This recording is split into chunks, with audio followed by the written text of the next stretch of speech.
Obrigado, pastor.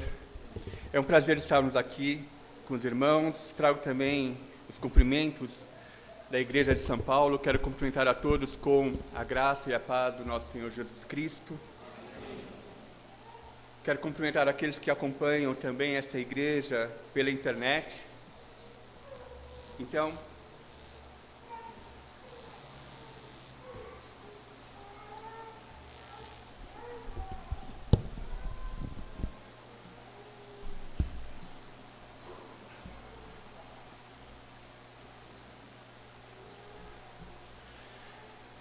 hoje nós meditaremos no texto que se encontra em Deuteronômio 8, de 1 a 6.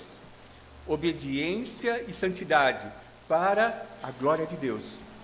O que nós temos? Versículo 1. Cuidareis de cumprir todos os mandamentos que vos ordeno, para que vivais e vos multipliqueis e entreis e possuais a terra que o Senhor prometeu sob juramento aos seus pais. Recordar-te-ás de todo o caminho pelo qual o Senhor teu Deus te guiou no deserto esses 40 anos, para te humilhar, para te provar, para saber o que estava no teu coração, se guardarias ou não os mandamentos. Ele te humilhou, ele te deixou ter fome e te sustentou com maná, que tu não conhecias, nem teus pais conheciam, para te dar a entender que não só de pão viverá o homem, mas de tudo o que procede da boca do Senhor viverá o homem. Nunca envelheceu a tua veste sobre ti, nem se inchou o teu pé nestes 40 anos. Sabe, pois, no teu coração, que como um homem disciplina seu filho, assim também disciplina o Senhor teu Deus. Guarda os mandamentos do Senhor teu Deus, para andares nos caminhos e o temeres. Amém? Vamos orar mais uma vez? Senhor, nós estamos diante da tua palavra e nós te pedimos, Senhor, que o Senhor venha ao nosso encontro, ao encontro do nosso coração e venha transformar as nossas vidas, para que essas palavras sejam vivas e transformem as nossas vidas, transformem o nosso caminhar, que nos tragam a memória, a glória soberana do nosso Senhor Deus. Nós te louvamos, pedimos que o Senhor nos dirija nesse culto nesta manhã, no nome precioso de Jesus Cristo. Amém. Obediência e santidade para a glória de Deus. O que nós temos? Irmãos, quando nós não obedecemos a Deus, o que nós estamos falando com a nossa vida? Que Deus não é digno de obediência. Nós estamos falando que o que Deus quer não é bom para nós. O que nós estamos falando? Que o que Deus faz conosco não é bom para nós e nós não queremos. Por isso nós desobedecemos, porque nós duvidamos que a vontade dele seja boa para nós. Então, se nós não obedecemos, significa que ele não é suficiente para mim. Eu sou melhor que Deus quando eu não obedeço. Eu acho que a minha vontade é melhor do que a vontade do nosso Deus. E quando nós desprezamos a santidade, nós estamos falando que Deus não é santo, que a santidade dele não é boa para mim. Nós estamos falando que Deus, a essência de Deus é má. Eu estou falando essas coisas, irmãos, porque eu creio que os irmãos conhecem e sabem que nós devemos obedecer a Deus, que nós devemos buscar a santidade, mas os irmãos sabem também que a nossa luta com a nossa natureza é de desobedecermos a Deus, a nossa natureza humana é de desobediência a Deus, a nossa natureza humana é de nos afastarmos da santidade de Deus. Então, quando nós fazemos isso, nós estamos declarando para o mundo e para Deus que Deus não é santo, para o mundo e para Deus que Ele não é digno de obediência, de que a verdade dele não é boa para os seus filhos. Deus exige, sim, sempre obediência e santidade, e Ele sempre deu aos seus a capacidade de podermos obedecer e sermos santos. Sempre Ele deu as condições para que sejamos assim. Ah, não, irmão, eu não consigo. Irmãos, é o seguinte, nós estamos em transformação, é certo, mas o nosso desejo é para a santidade, o nosso desejo é para a obediência, e isso, na nossa natureza, agora que está transformada, somos novas criaturas desejam sim a santidade. Nós não desejamos ser santos para sermos salvos. Não é isso. É porque nós somos salvos que nós desejamos obedecer e sermos santos, porque nós queremos ser parecidos com Cristo. E isso é que nós declaramos quando obedecemos. E quando nós não obedecemos, nós declaramos o contrário. Algumas considerações iniciais. O povo de Israel está diante do Jordão. Deuteronômio, no livro de Deuteronômio, Jordão está ali, a terra prometida está do outro lado da margem. E Moisés fala assim: eu preciso fazer lembrar esse povo de tudo o que aconteceu. Nós precisamos lembrar que o povo que está ali na margem do Jordão para entrar na terra prometida é o povo que a maioria deles não estava no Egito, não viu as 10 pragas. Viu todas as maravilhas que Deus fez, sim, no deserto, mas eles não viram. Por quê? Porque, por causa da desobediência dos filhos de Deus, dos israelitas, que enviaram 12 espias para espiar a terra prometida por Deus, dos 12 espias, 10 deles, 12 espias que eram príncipes nas 12 tribos. Então eram pessoas preparadas e importantes, mas 10 deles falaram: Deus não vai conseguir dar essa terra para a gente, tem muita cidade fortificada, tem muito gigante. Mas 2 deles não, Caleb e Josué, falaram: não, é Deus que vai nos dar. Então, somente Caleb e Josué entraram na terra prometida com a idade mais avançada. Todos os que entraram na terra prometida tinham menos de 60 anos, porque todos que tinham mais de 20, quando eles pecaram contra Deus, Deus falou que eles iam caminhar por 40 anos no deserto, e todos eles iam morrer por causa do pecado, de não confiarem em Deus, de acharem que a vontade de Deus não era suficiente, e que Deus não era suficiente para entregar a terra para ele. Então, diante disso, nós precisamos lembrar que Moisés está falando essas coisas para o povo, está lá, diante do rio, diante da terra prometida, falando para o povo. Ele fala assim: eu preciso escrever um livro, um compêndio que lhe faça lembrar a essa nação quem ela é. E ele faz isso no livro de Deuteronômio. Mas vamos lembrar que a estrutura toda do que Moisés nos deixou na Torá, Gênesis, Êxodo, Levítico, Número e Deuteronômio, tem uma estrutura. Essa estrutura significa o quê? Que em Gênesis nós temos a queda do homem, sim, mas temos também a promessa de Deus que da semente da mulher viria aquele que esmagaria a cabeça da serpente, o nosso Senhor Jesus Cristo. É bom nós lembrarmos também que quando Deus fala com Moisés e fala a respeito da semente de Moisés, a semente de Moisés, segundo Hebreus nos revela, a semente de Moisés, ainda que seja através de Isaac, a semente preciosa de Abraão, a semente preciosa de Abraão não era Isaac, era Jesus. Jesus é a semente preciosa desse resgate. Então, nós vemos isso em Gênesis, nós vemos em Êxodo, que se levantou um faraó que não tinha conhecido José, não tinha conhecido a Deus, e aprisiona o povo de Deus.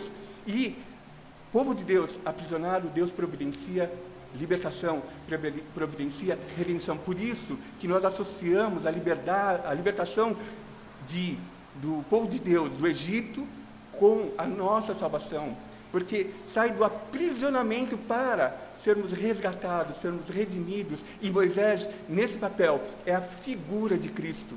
Ele exemplifica o que Cristo faria com os seus escolhidos da eternidade. Em Levítico, Moisés fala a respeito da santidade de Deus. Irmãos, quando nós vamos em um país que nós não conhecemos, nós vamos para uma autoridade e ela precisa ser reverenciada. Vocês acham que as pessoas que chegam até a autoridade que precisa ser reverenciada, elas reverenciam essa autoridade de qualquer jeito? Não, vai preso.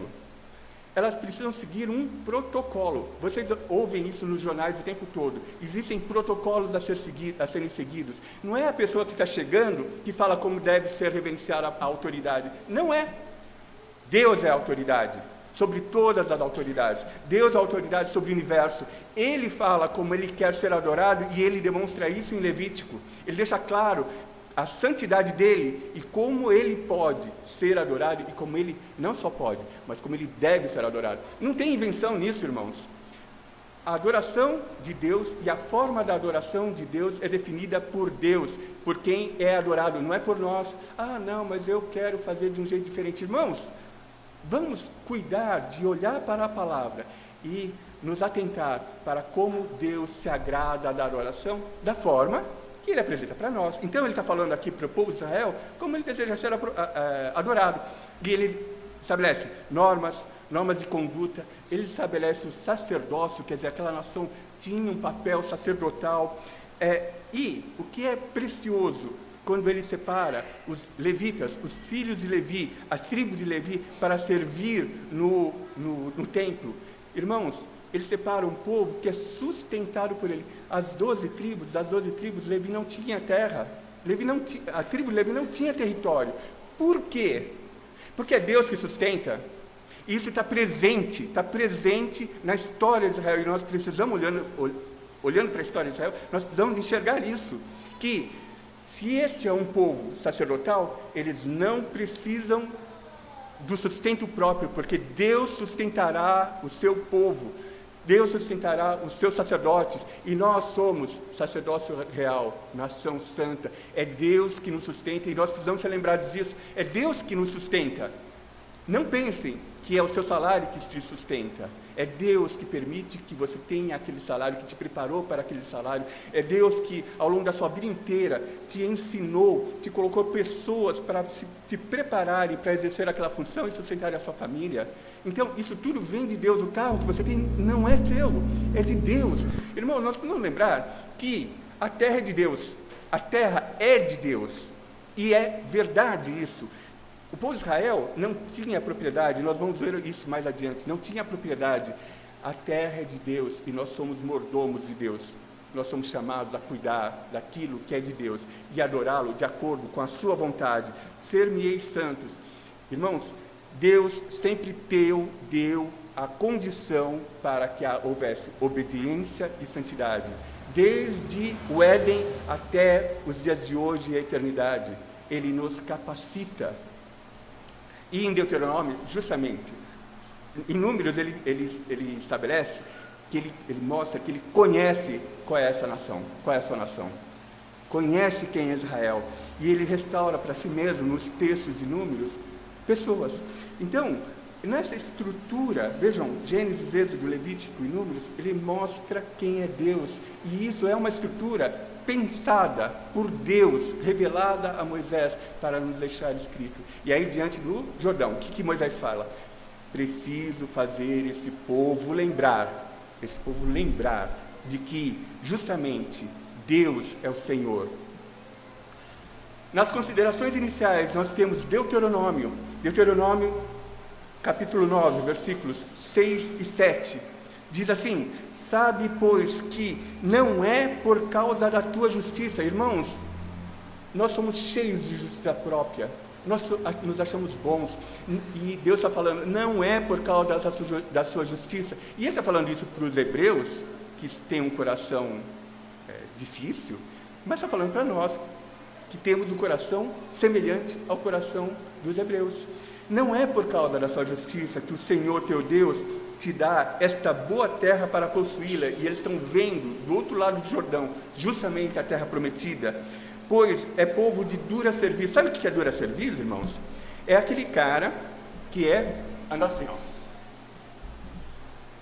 não abaixa a cabeça para ninguém, porque ele é autossuficiente, ele dá conta de tudo que ele pega para fazer, ele pega, faz e resolve. Eu preciso somente de mim mesmo. Irmãos, isso é pecado.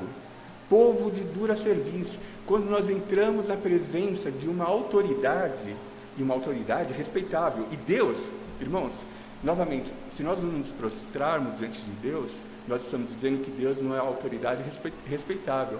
Porque quando a gente vai diante de uma autoridade, eu estou falando honestamente de autoridades que têm coisas boas para falar, e nos falam, e a gente fala assim: é verdade, não é assim?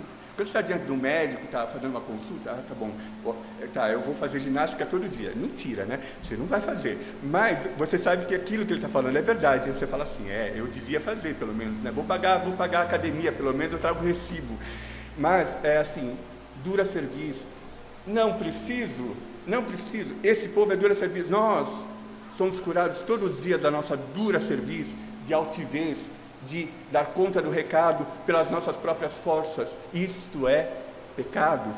Lembrai-vos, versículo 7, e não vos esqueçais de que muito provocastes a ira do Senhor. Irmãos, eles acabaram de sair do Egito e construíram um ídolo de ouro, um bezerro de ouro, para falar que aquele bezerro tinha tirado eles do Egito. Eles acabaram de ver as maravilhas de Deus. Este é o povo de dura serviço. Muito provocaste da ira de Deus, do Senhor, pois vosso Deus, a ira do Senhor, vosso Deus, no deserto, desde o dia que saíste do Egito, até que chegastes a este lugar. Rebeldes fostes contra o Senhor. Porque depois disso, houve mentira, houve idolatria. Deus precisou corrigir o povo sistematicamente. E Moisés, porque isso aqui também é de Deuteronômio, está lembrando ao povo qual é o coração do povo e como esse coração precisa ser corrigido. Ainda nós temos o seguinte, em Êxodo e Número, nós temos expresso a história da libertação. Eu sou o Senhor e vos conheço. Deus está falando isso através do livro inspirado por Deus, escrito por Moisés. Eu sou o Senhor e não mudo. Ele está falando, eu sou santo. Levítico mostra isso para nós, quem é Deus e qual é a santidade de Deus. Eu sou o Senhor e exijo santidade e obediência. E esta é a tônica do livro de Deuteronômio, associada a quê?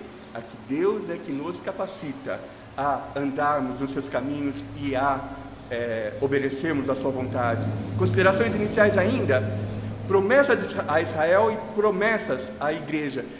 Irmãos, nós precisamos de cuidado ao entrarmos no Antigo Testamento e no Novo Testamento. No Antigo Testamento, nós temos promessas específicas para o povo de Israel. Deus deu promessas a esse povo que envolvem terra, vida e eternidade. Ele deu todo esse tipo de promessa ao povo de Israel. Mas ao povo, à igreja de Cristo, ele não fala a respeito de terra. Então, muitas promessas de fertilidade que Deus dá ao povo de Israel não estão relacionadas com a igreja de Cristo, e nós precisamos separar essas duas coisas. Mas o que nós podemos ter dessas promessas? Nós temos expresso o caráter de Deus, como é que Deus pensa, como é que Deus age com aqueles que Ele ama, como é que Ele age com relação àqueles que não obedecem a sua palavra. Então, Ele revela isso através dessas promessas. Então, o caráter de Deus não muda, mas a nós não é destinada terra e fertilidade na terra. Então, nós precisamos ter isso em mente quando nos deparamos com o Antigo Testamento. Em contrapartida, nós no Novo Testamento somos um reino sacerdotal, nós somos súditos de Deus. Deus tem promessas para o nosso projeto de vida. Ele estabelece o nosso projeto de vida, a nossa missão. Ele levanta sobre nós, Ele faz nós sermos os cuidadores das nossas famílias. Ele tem promessas que nos edificam e nos ajudam a cuidar das nossas famílias. Ele providencia trabalho para nós e ele providencia graça que é derramada a favor dos seus filhos, aquele que elegeu desde antes da fundação do mundo. Então, nós precisamos cuidar disso para que não haja confusão em relação à promessa dada ao povo de Israel com as promessas dadas à igreja de Cristo. Mas o caráter de Deus não muda. O caráter de Deus é o mesmo. Por isso nós usamos como exemplo, sim. Então nós temos, tanto para Israel, para aqueles que foram circuncidados no coração, que são obedientes e santos, temos promessa de eternidade. Assim como os filhos de Deus na igreja de Cristo têm promessas de eternidade. Bom e reto é o Senhor. Por isso, aponta o caminho aos pecadores. Porque Deus é gracioso e Ele aponta. Agora, Ele aponta o caminho, mas o caminho só se torna claro quando Deus abre os nossos corações e abre a nossa mente, e abre os nossos olhos e revela a sua beleza, a sua santidade. Nós ficamos encantados. Irmãos, nós não ficamos seduzidos pela palavra de Deus. A sedução é pecado, mas nós ficamos encantados. O que vem da palavra de Deus é um encantamento, é belo, Deus é belo, Deus é desejável, Deus, nós desejamos fazer a sua vontade, porque Ele é justo, a vontade dEle é boa para Ele, é boa para os seus filhos, e nós glorificamos a Ele fazendo a sua vontade. No processo, Deus estabelece o processo para que isso aconteça. Portanto, Deus nos orienta através de Moisés, diante daquele rio, diante dos 4 livros, mais do 5º livro escrito por Moisés, o processo que Deus tem para as nossas vidas, principalmente agora no livro de Deuteronômio. Deus exige sim, mas Ele guia no processo, e Ele, depois desse processo, contempla o fruto, e nós contemplaremos o fruto também do nosso trabalho. Jesus Cristo realizou a sua obra e ficou satisfeito com o resultado da sua obra, não é verdade? Nós também, obedientes a Deus, ficaremos alegres e satisfeitos. Na eternidade, nós veremos como Deus agiu no nosso meio e através de nós, e nós ficaremos contentes. Deus exige sim obediência, exige sim que nós saibamos qual é a sua vontade. Ele exige sim que, mesmo sabendo a sua vontade, que nós nos lembremos todos os dias, e Ele dá a nós, Igreja de Cristo, um potencial extremamente poderoso, que é o Espírito Santo, que nos faz lembrar, de acordo com a declaração de Jesus Cristo, nos faz lembrar de quem é Deus. Ele guia no processo, como nós lemos, Ele humilha sim, Ele prova e Ele disciplina. Por quê? Porque Ele está moldando pessoas novas criaturas, pessoas que vão servi-lo, tanto aqui quanto na eternidade. Não pensem que vocês estão sendo preparados para viver somente aqui na terra. Nós, juntamente com Cristo, estaremos trabalhando para a glória de Deus, e Ele está nos preparando aqui para que lá nós exercemos a atividade para a qual Ele está nos preparando aqui na terra. Então, fazemos a vontade dEle aqui significa que nós seremos mais eficientes para Ele na eternidade também, e poderemos contemplar uma vida santa aqui e na eternidade, íntegra e madura. Deus exige sim, obedecer.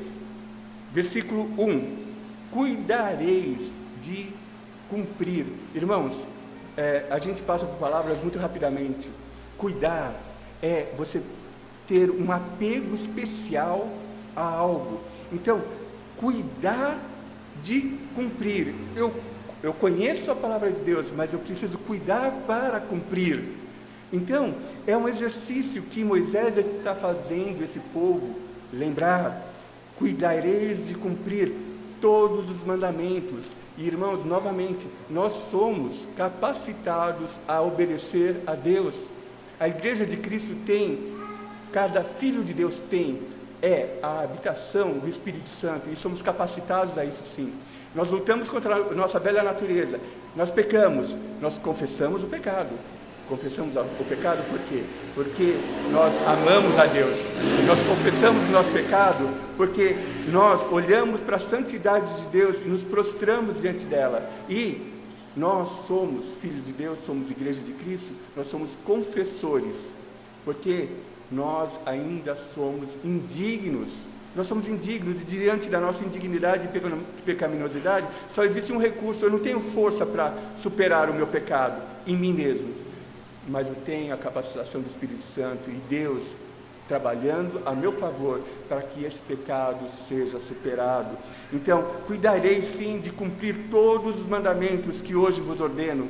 Então, eu não posso, eu não consigo. Irmãos, nós obedecemos a Deus não para sermos salvos. Nós obedecemos a Deus porque temos a natureza de Deus em nós.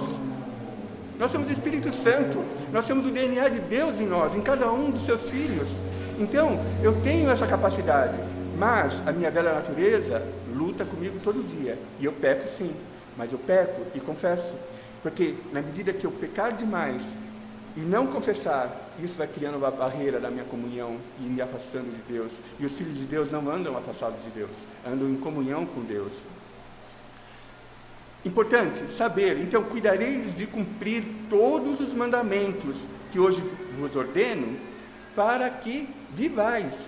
Então, para que vocês tenham vida, uma vida bela, uma vida que demonstre que você é apegado à palavra de Deus e que você ama a Deus. Como é que você vai demonstrar que ama a Deus se você não faz a vontade dele? Experimenta falar para a sua esposa ou para o seu marido que você ama ele e desobedece ele. Vê o que vai acontecer. Vai dar ruim, não é? Vai dar errado. Por quê? Porque você está declarando com a boca uma coisa e não está concretamente demonstrando isso. Para que vivais e vos multipliqueis e entreis e possuais a terra que o Senhor prometeu sob juramento a vossos pais. Aí no próximo slide nós temos: para que vivais, exerçamos os recursos de Deus. Deus coloca disponível os recursos de Deus. Nós estamos reunidos em congregação, como igreja de Cristo, é recurso de Deus. Nós temos disponível a palavra de Deus, é recurso de Deus. Nós temos irmãos mais experimentados para nos ensinar, é recurso de Deus. Nós nos prepararmos para podermos ensinar os irmãos mais novos, é recurso de Deus. Então nós precisamos nos apossar dessas coisas, porque Deus dá. É um talento para os seus filhos e nós precisamos multiplicar esses talentos. Então, exercemos sim os recursos dados por Deus. Vos multipliqueis, filhos são a nossa herança, mas filhos são a nossa herança e eles precisam ser educados no caminho do Senhor. Então, irmãos, dá trabalho educar os filhos.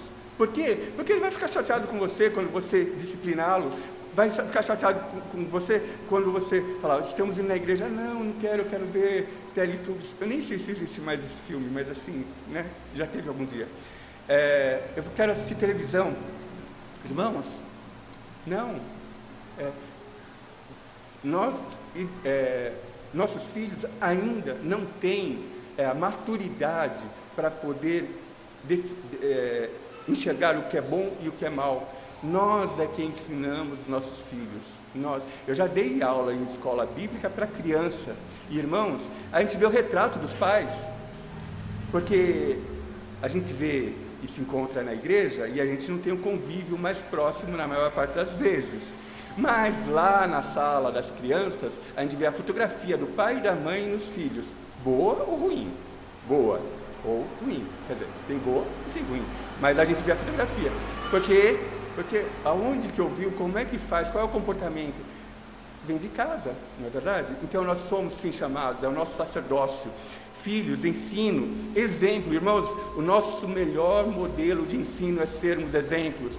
E eu não estou falando que a gente, toda vez que faz a vontade de Deus, faz porque não é pesada, ou porque, irmãos, nós somos chamados a obedecer. É isso, e fazer a vontade de Deus. Ser exemplo significa assim: como é que você quer que o seu filho venha à igreja se você fala que por causa do futebol você não vai na igreja porque o time está agora jogando e está na final do campeonato, sei lá, alguma coisa assim, ou por causa da novela, ou por causa de algum outro programa? Ele enxerga isso e fala assim: bom, se tem um elemento que posso usar para não ir, eu vou usar. Porque o pai ou a mãe está dando o exemplo. Então, o exemplo, nós somos chamados a ser modelos. Por isso, nós somos chamados a obedecer a palavra de Deus e nos aplicarmos à palavra de Deus. Vos multipliqueis, vida grata a Deus, rompendo as barreiras para o Senhor, e entreis na terra prometida. Irmãos, nós temos facilidade de simplificar as nossas ações do cotidiano. Uma ação simples. Nós vamos agora, mais adiante, encerradas as reuniões, nós vamos para casa. Aí o maridão vai lá, vai passar a mão no bolso, pegar a chave. Pegando a chave, ele vai enfiar no orifício da maçaneta lá, vai girar a chave, vai virar a maçaneta e abrir a porta. Tudo isso é simples, a gente faz sem pensar, não é verdade? A exceção é assim, quando a chave está na bolsa da esposa. Quando a chave está na bolsa da esposa, é um pouco mais complicado, porque tem 4 ou 5 compartimentos. Ela olha o primeiro, depois olha o segundo, depois olha o terceiro, depois olha o quarto, depois fala assim: perdi a chave, depois olha de novo o primeiro, depois olha o segundo, depois olha o terceiro. Não sei onde está a chave, depois a chave está aqui. Então, mas nós compreendemos isso, mas vamos simplificar. No maridão, a chave está no bolso direito, porque o celular fica no bolso esquerdo, e a gente pega a chave e entra. Então, simplifiquei a primeira parte. Mas, irmãos, se você não tiver a chave na tua casa, você não entra na sua casa. Se você tiver a chave e não girar a chave, você não entra na sua casa. Se você girando a chave e não abrir a maçaneta, você não entra na sua casa. Se você girar a maçaneta e não empurrar a porta, você não entra na sua casa. Então, quando nós falamos que rompendo as barreiras, às vezes a gente torna as barreiras muito complicadas. Irmãos, nós precisamos romper as barreiras mais simples das nossas vidas para que nós cultivemos a obediência a Deus. Nós precisamos fazer, e isso ele fala no Levítico, nós precisamos seguir o cronograma de Deus e saber que a vontade de Deus é boa. E fazer a vontade de Deus, rompendo as barreiras, eles estão prestes a entrar na terra prometida, e eles vão ter todo o trabalho, mas o Senhor derrubará os muros que vão até os céus, que os espias falaram, os muros vão até os céus, e a gente não tem como entrar. Deus derrubará os muros, mas para isso eu preciso ir, eu preciso ter fé, eu preciso crer que a vontade de Deus é boa. Edificar a igreja de Cristo é fantástico, irmãos, quando a gente lê em Efésios, que nós somos responsáveis por edificar a igreja de Cristo. Não é fantástico isso? A igreja de Cristo, e nós edificamos pessoas que são pecadoras, convertidas por Deus, novas criaturas, mas somos nós que edificamos a igreja de Cristo. Por quê? Porque Ele dá dons para isso. Os dons são dele, Ele dá para nós, para que nós edifiquemos a igreja de Cristo. É uma responsabilidade e é uma maravilha nós podemos participar, cada um de nós, tanto na igreja como em nossas famílias. Então é importante que nós participemos desse processo de edificar a igreja de Cristo. Possuais a terra. Irmãos, a terra é de Deus, eu falei no início, a terra é de Deus, mas Ele fala aqui que nós vamos possuir a terra. Então nós temos responsabilidade sobre a terra. Nós lemos isso em Gênesis. Nós temos responsabilidade de cuidar daquilo que Deus deu para que nós cuidássemos. É nossa responsabilidade, sim, de manter o planeta bem. É verdade, isso também é verdade. Por quê? Porque é de Deus, não é nosso. Nós precisamos preservar o planeta porque é de Deus. E para a glória de Deus, não para fazer média na mídia, não é isso. É porque nós somos santos. É porque nós somos obedientes, é porque a terra é de Deus e nós cuidamos das coisas de Deus, assim como cuidamos da família, que é de Deus, da igreja, que é de Deus. A terra que o Senhor prometeu sob juramento a vossos pais, Deus exige sim lembrar, versículo 2, recordar-te-ás, então coisas que eles já sabiam, recordar-te-ás de todo o caminho, desde o Egito até as portas da terra prometida. E esse é um processo que a gente precisa exercer na igreja, no meio da igreja. É povo de Deus aqui, e eles precisam lembrar de toda a nossa história. Irmãos, Deus nos separou desde o ventre da nossa mãe. Mesmo antes de sermos convertidos por Ele, Deus estava presente. Deus nos preservou de pecar, de vários pecados. Ele nos preservou antes da salvação, porque Ele nos amava. Ele nos amou antes da fundação do mundo, e Ele nos preparou para sermos salvos. Sim, nós pecamos também. Sim, e para os pecados que cometemos, Jesus Cristo morreu. Então nós temos em Cristo a nossa redenção. Mas inúmeros pecados nós não cometemos, porque Deus nos preservou. Porque Deus nos preservou.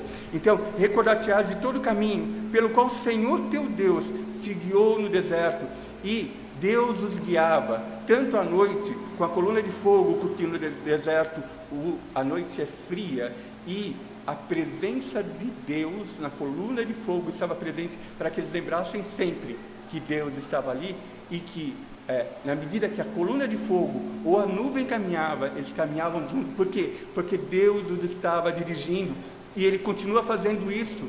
Deus é a nossa nuvem, Deus é a nossa coluna, e Ele continua fazendo isso, expresso na palavra de Deus, expresso nas pessoas mais experientes na palavra de Deus, que nos ajudam a compreender a palavra de Deus e corrigir os nossos caminhos. Então, é isso, a palavra de Deus é a nossa nuvem, é a nossa coluna, é a expressão de Deus na terra. E Ele nos guiou, e Ele te guiou no deserto, estes 40 anos, lembremos disso. E agora, Ele estabelece um processo, e Ele nos guia nesse processo também. Então, recordar-te-ás de todo o caminho pelo qual o Senhor teu Deus te guiou no deserto, estes 40 anos, para o quê? Para te humilhar. Irmãos, Deus nos guiou para os humilhar. Como assim? Deus guiou para que eles fossem humilhados. Por quê? Porque eles não eram o suficientes. Eles não sabiam para onde ir. Eles precisavam saber quem eles eram e quem nós somos. E que nós dependemos que Deus é que nos dirige. E nós busquemos a direção de Deus na palavra e na vida dos irmãos mais experientes. E Ele te guiou, recordar-te-ás do caminho pelo qual o Senhor teu Deus te guiou no deserto esses 40 anos para te humilhar, para demonstrar que quem é você, quem é esse povo, o povo de Israel. E, irmãos, nós somos iguaizinhos. Não pensem que o povo de Israel é um povo mau e nós somos bons. Não é? A nossa natureza humana é igual. Para te humilhar, para te provar, para depurar o que nós sentimos, o que nós pensamos. Isso precisa ser depurado em fogo e ser convertido na beleza e na santidade e na verdade de Deus. E Ele provou o povo de Israel para saber o que estava no teu coração. Então, Ele humilha, Ele prova, e Ele prova por quê? Para vocês saberem e para nós sabermos quem nós somos. Nós precisamos olhar para a palavra de Deus e, na palavra de Deus, nos identificarmos com os pecados daqueles irmãos que foram relatados na palavra de Deus, para que nós tenhamos atenção. Se é o nosso pecado, nós precisamos confessar e precisamos ser redimidos desse pecado, porque ele está expresso na palavra de Deus e ofende a Deus, para saber o que estava no teu coração, se guardarias ou não os seus mandamentos. Ele não está falando que era para descobrir que ele, como Deus, estava fazendo isso para saber se eles guardariam ou não. Não é isso. Ele está fazendo isso para que o povo soubesse que eles não guardariam. Então, Deus está provando o povo para que eles saibam quem são e saibam que a natureza deles é de desobedecer a Deus, como é a natureza humana não convertida. Versículo 3, humilha. Ele te humilhou e te deixou ter fome. Irmãos, Ele deixou o povo de Israel ter fome. Não foi bem uma fome, mas Ele providenciou um maná. Irmãos, a história do maná é espetacular, não é verdade? Porque o maná era dado todos os dias, no final da tarde caiu o maná. Eles recolhiam, na manhã eles recolhiam e sustentava para o dia inteiro o maná. E não podia ser guardado o maná para o dia seguinte. Era pecado, desobediência a Deus. E o maná estragava. Havia punição para isso. Mas na sexta-feira, caía maná para 2 dias. O maná que caísse na segunda-feira e fosse guardado para a terça, ele estragava e apodrecia e a família era punida. Mas o maná que caía na sexta, se era guardado para o sábado, a família não era punida. Por quê? Porque sábado é para dedicar o dia para a glória de Deus, para a contemplação de Deus. É o sabat. Sabat é uma palavra fantástica, que é assim, nós olharmos para tudo e glorificarmos a Deus. É uma capacidade que nós não temos. Às vezes, um ano, eu fiquei retirado do ministério e algum irmão, eu falei que eu precisava ajustar algumas coisas em relação ao meu trabalho e coisas dessa natureza, e o irmão falou: irmão, você vai fazer um sabat? Não, eu não tenho capacidade para, durante um ano, contemplar a Deus e glorificá-lo. Durante o ano inteiro, a minha pecaminosidade está presente em mim ainda. Então, essa história de usar um ano sabático, nós podemos usar como uma colocação vernacular, mas nós não temos essa capacidade. porque nós somos pecadores. Um ano inteiro para a glória de Deus, um ano inteiro para a glória de Deus. Vamos nos contentar com o Shabat, no caso nosso, o nosso domingo, para a glória de Deus, não é verdade? Então, o maná, ele, na sexta-feira, ele durava sábado também. Mas, por quê? Então, olha que especial, né? Quer dizer assim, Deus controla o calendário, né, do povo de Israel, é espetacular. E te sustentou com maná que tu não conhecias, nem teus pais conheciam, ainda no versículo 3, nem seus pais, era uma coisa nova. E irmãos, quando eles ficaram aborrecidos com o maná, a palavra de Deus fala que era como um pão de mel, que era delicioso, era agradável, podiam ser feitos bolos, podiam ser feitos pães, era saboroso, e eles se enjoaram, e quiseram voltar às coisas do Egito, e Deus estava sustentando eles no deserto.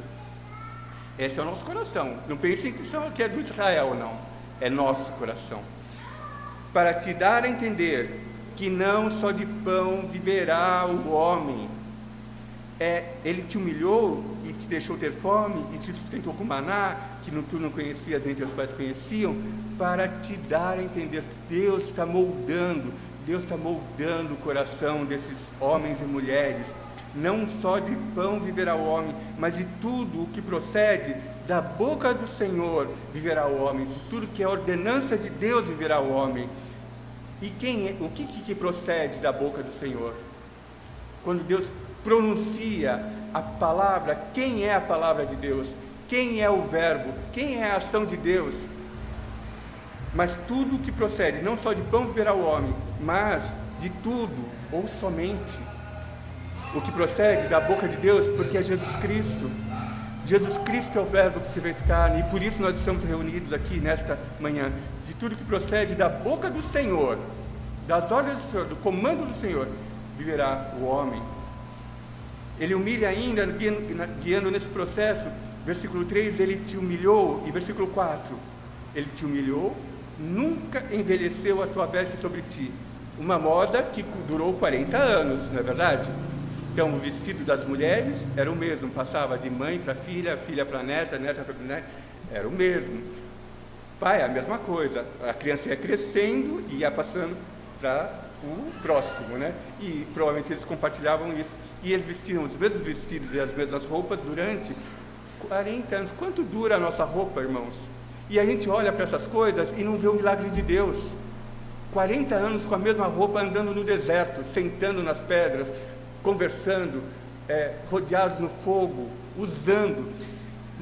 Nem sua veste sobre ti, nem se inchou o seu pé. Para quem acompanha algumas caminhadas que acontecem pelo mundo, existe uma bastante famosa, que é de Santiago de Compostela, que pretensamente vai até visitar o túmulo de Santiago, que é o apóstolo, o primeiro apóstolo martirizado na palavra de Deus, e ele está lá em Santiago de Compostela, e existe um caminho chamado Caminho de Santiago. Quem faz, porque esse é romântico, né, essa caminhada, quem faz esse caminho sabe que quem anda consegue andar normalmente 20 km por dia, alguns melhores um pouquinho, andam 30 km por dia.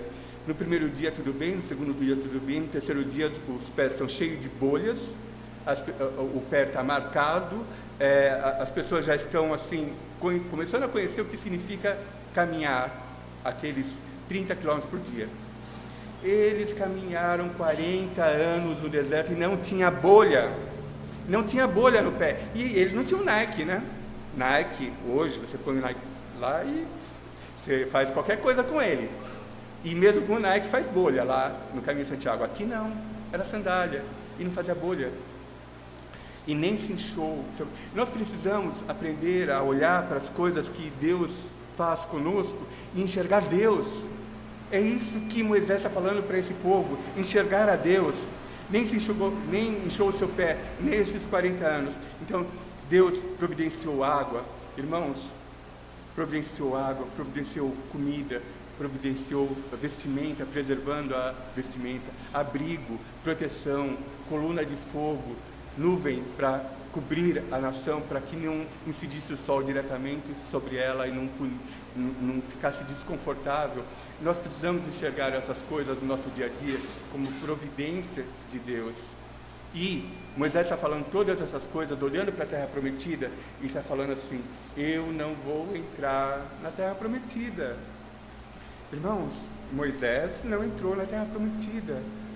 Por que Moisés não entrou na terra prometida? Porque Deus falou para ele ordenar a pedra para que saísse água para suprir-se a sede do povo. E ele, irado com o povo, Moisés, irado com o povo, tomando as dores de Deus, como se nós precisássemos fazer isso, e nós não devemos nem precisamos fazer isso, ele chegou à pedra e feriu a pedra. Ele feriu a pedra e verteu água, é verdade. Mas Deus não tinha ordenado para ele ferir a pedra, tinha ordenado para que ele ordenasse a pedra e sairia a água da pedra. As nossas desobediências têm consequências eternas. Por causa disso, por causa desse pecado de Moisés, ele não entrou na terra prometida. Por quê? Mas, poxa, tanto faz falar como ferir a pedra. Não, irmãos, tem consequências eternas, porque aquela pedra era a figura de Cristo.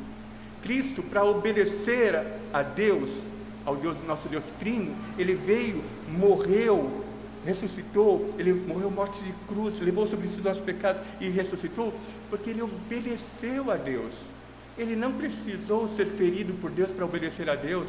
Aquela pedra simbolizava Cristo, e Deus falou: essa pedra que você feriu tem consequências eternas, você não entrará. Por quê? Porque Deus odiava Moisés? Não, porque ele desobedeceu. Então, não tem a ver com Deus amar ou não amar Moisés, tem a ver com Moisés ter obedecido ou não obedecido. Existem consequências eternas nas nossas atitudes de obediência e santidade. Versículo 16: para te humilhar e para provar, e afinal, te fazer o bem, irmãos. Esse versículo 16 está fora do nosso texto, um pouquinho mais adiante. O que Deus quer e o objetivo de Deus é de fazer o bem, e nós precisamos crer isso. Quando nós obedecemos a Deus, é isso que nós estamos crendo, que no final das contas Deus quer nos fazer bem. Quer saber mais uma coisa? As coisas que nós fazemos aqui, que têm consequências eternas para o bem também, muitas delas nós não enxergaremos, nós só veremos na eternidade. Então nós temos que ter fé que obedecer a Deus é para fazer bem a nós, para fazer bem à nossa posteridade, aos nossos filhos, à igreja de Cristo. Ele guia no processo, ele prova. Versículo 16 é este. Então, disciplina. Item 3 do guia do processo. Versículo 5. Sabe, pois, no teu coração, que, como um homem disciplina seu filho, assim te disciplina o Senhor teu Deus. Então, tanto ele nos chama a fazer essa disciplina que corrige o que está errado, quanto ele está falando aqui que Deus nos corrige. Guarda, versículo 6, os mandamentos do teu Deus, para andares nos caminhos e o temeres. Irmãos, temor de Deus, nós podemos ter tremor de Deus, porque Deus é tremendo, mas nós precisamos aprender a temer a Deus, a reverenciar a Deus, a saber que nós somos indignos de estar na presença de Deus e nos prostrarmos diante de Deus. É um exercício o temor de Deus. Deus é grandioso. A sociedade está chamando Deus de amiguinho. Deus nos é favorável, sim, mas Deus é Deus. Nós não podemos perder a perspectiva da eternidade, da grandiosidade, da glória de Deus. Nós não podemos perder a perspectiva da divindade, olharmos para Deus e nos prostrarmos diante de Deus, para andares nos seus caminhos e o temeres. Isso faz parte da disciplina que Moisés, inspirado pelo Espírito Santo, está levando o povo a refletir. Versículo 17 da disciplina diz o seguinte: não digas, pois, no teu coração, a minha força e o poder do meu braço me adquiriram essas riquezas. Lá na terra prometida, essas cidades vocês não edificaram, essas plantações vocês não plantaram, essa colheita não foram vocês que plantaram e agora estão colhendo, porque Deus entregou aquelas nações nas mãos dele. E isso mostra que, didaticamente, O que nós temos é dado por Deus. Então, não digas, pois, no teu coração, no capítulo 8, versículo 17, não digas, Deus está falando assim, não digas, Moisés, usado por Deus, está falando, não digas, pois no teu coração, a minha força e o poder do meu braço. Aonde está a minha força, se não vier de Deus? Onde está o poder do meu braço, se não vier de Deus? Me adquiriram essas riquezas. Versículo 18, ainda do capítulo 8, antes te lembrarás do Senhor teu Deus, porque é Ele que te dá força. A força vem de Deus, para tudo que você pensa que tem, e que na verdade você administra para Deus, que te dá força para adquirir as riquezas, e para confirmar a sua aliança, para obedecer a Deus.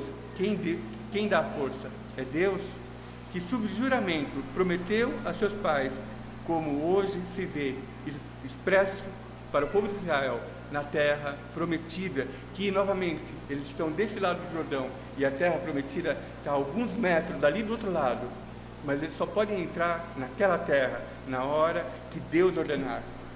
Obediência. E ao final, contempla o fruto, porque isso tudo, todo esse processo promove em nós pessoas, novas criaturas. Na verdade nós somos novas criaturas, mas ela lapida essas novas criaturas para que nós estejamos a cada dia fazendo a vontade de Deus, e aí para que nós possamos ter uma vida santa, uma vida íntegra e uma vida madura. Irmãos, nós precisamos ter sabedoria e aprender com os erros dos outros. Se nós formos um pouquinho inteligentes, nós podemos aprender com os nossos próprios erros, mas nós não podemos ser tolos e cometer os nossos erros e continuar cometendo. Isso não é próprio dos filhos de Deus, porque Deus dá sabedoria. E quando eu falo sabedoria, eu não estou falando de conhecimento. Às vezes a pessoa tem pouco conhecimento e usa bem esse pouco conhecimento para fazer a vontade de Deus. Às vezes a pessoa tem muito conhecimento bíblico e faz tudo para ofender a Deus. Quantos de nós já não conhecemos pessoas, eu já fui crente, cita a Bíblia melhor do que nós? Irmãos, a graça é de Deus para os seus filhos. Eu não estou falando de inteligência e de conhecimento, eu estou falando de sabedoria. Desafios e exercícios para serem lembrados por nós, exercícios espirituais. Lembrar que Deus já fez por nós, ainda que nós estejamos agora desfrutando e exercitando, Deus já realizou isso, é obra de Deus, é graça de Deus na nossa vida. Quando Deus nos humilha, é para lembrar-nos quem nós somos. Irmãos, de vez em quando, na nossa arrogância, nós falamos assim, não, isso aqui é melhor, eu vou fazer desse jeito aqui.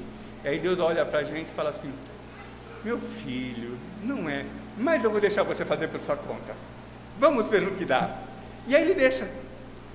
Aí a gente começa a meter os pés pelas mãos e dá um rolo, e a gente fala assim, Deus, me salva, porque eu fiz tudo errado. Meu filho, você não sabia que estava errado? Mas eu te deixei a sua própria sorte, o seu próprio conhecimento, a sua própria pretensa sabedoria, pensando que você sabia o que era melhor. Você não sabe o que é melhor se não estiver pautado na palavra de Deus. Nós precisamos lembrar disso. De vez em quando, Deus nos deixa mesmo, para que nós lembremos, como o povo de Israel aqui, quem é este povo, dura serviço. Quando Deus nos humilha, é para nos fazer o bem. É sofrido? É sim, mas nós glorificamos a Deus porque Ele faz nos lembrar de quem nós somos e qual é o nosso caráter da natureza humana, mas nós temos também a natureza divina expressa no Espírito Santo que habita em nós, somos novas criaturas.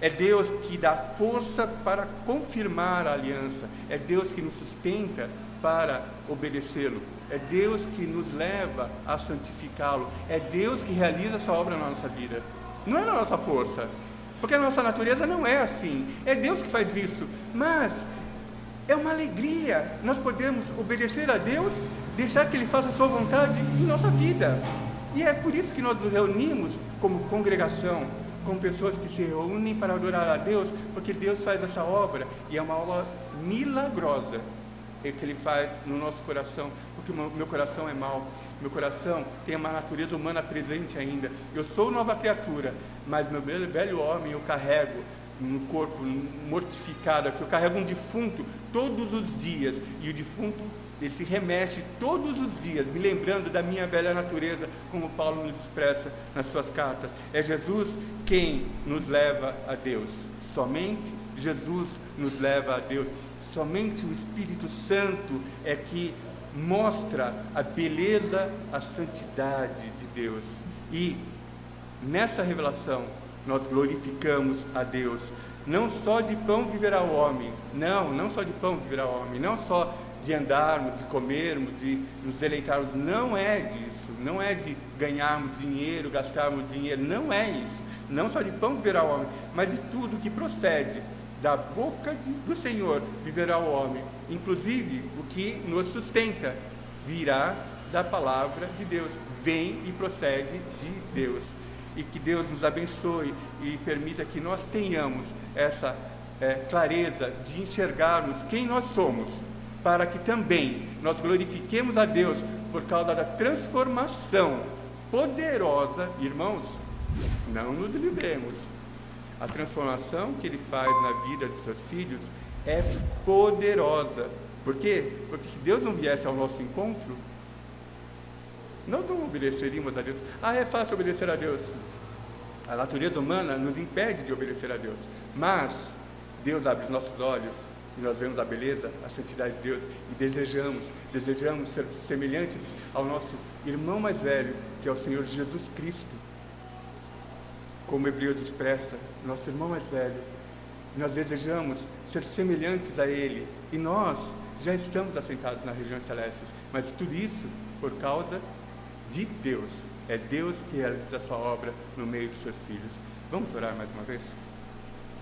Amado Deus, nós estamos na sua presença, gratos, Senhor, porque o Senhor veio ao nosso encontro e revelou a sua palavra aos corações dos teus filhos.